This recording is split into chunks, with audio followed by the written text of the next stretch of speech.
আসসালামু আলাইকুম সবাইকে। আশা করি সবাই ভালো আছেন। আর ছোট একটা অ্যানাউন্সমেন্ট ছিল। আমি কিছুক্ষণ আগে আমাদের একেই বলে আসল বন্ধুত্ব। সাকিবের পাশে দাঁড়ালেন তামিম। লাইভে সাকিবের মিথ্যা মামলা নিয়ে বোমা ফাটালো তামিম ইকবাল। দর্শক, বিস্তারিত জানতে ভিডিওটি না টেনে সম্পূর্ণ দেখতে থাকুন।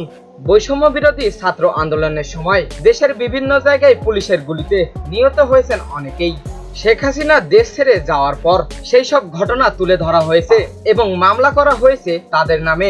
সেইখানে আওয়ামী লীগের শীর্ষ নেতা সহ জড়িত ব্যক্তিদের নামে মামলা করা হয়েছে এবং সেই তালিকায় রয়েছেন দেশ সেরা ক্রিকেটার এবং সাবেক সংসদ সদস্য সাকিব আল হাসানের নামও। এতে হুমকির মধ্যে পড়েছে তার কেরিয়ার। জাতীয় দল থেকে বিশ্বসেরা এই অলরাউন্ডারকে অপসারণ করতে বাংলাদেশ ক্রিকেট বোর্ডকে ইতিমধ্যেই লিগ্যাল নোটিশ পাঠানো হয়েছে। একই সঙ্গে হত্যা মামলার তদন্ত স্বার্থে তাকে দেশে ফিরিয়ে আনতে বলা হয়েছে। তবে বিসিবি জানিয়ে দিয়েছে, অপরাধ প্রমাণ না হওয়া পর্যন্ত দলে থাকবে সাকিব। তাই পাকিস্তানের বিপক্ষে দ্বিতীয় টেস্ট খেলবেন তিনি। এবং ঠিক এই কথাটাতে সহমত জানিয়েছেন তারই সতীর্থ মুশফিকুর রহিম তাসকিন এবং শরীফুলেরা থেকে শুরু করে অনেকেই। তবে এবার নতুন আলোচনার মুখে তামিম ইকবাল। তিনি ভুলে যাননি কেরিয়ার শুরুর দিকে সেই সোনালী দিনগুলোর কথা এবং সেই বন্ধুকে। তাই তো সাকিবের দুঃসময় সাকিবের পাশে দাঁড়ালেন তামিম ইকবাল।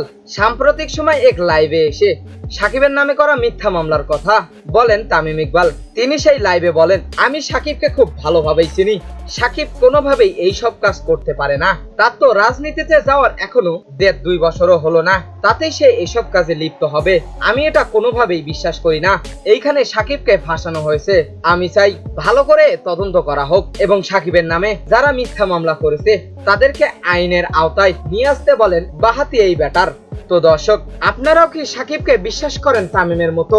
এবং সাকিবের নামে যারা মিথ্যা মামলা সাজিয়েছে তাদেরকে কঠিন থেকে কঠিনতম শাস্তি দিলে আপনারা কি খুশি হবেন?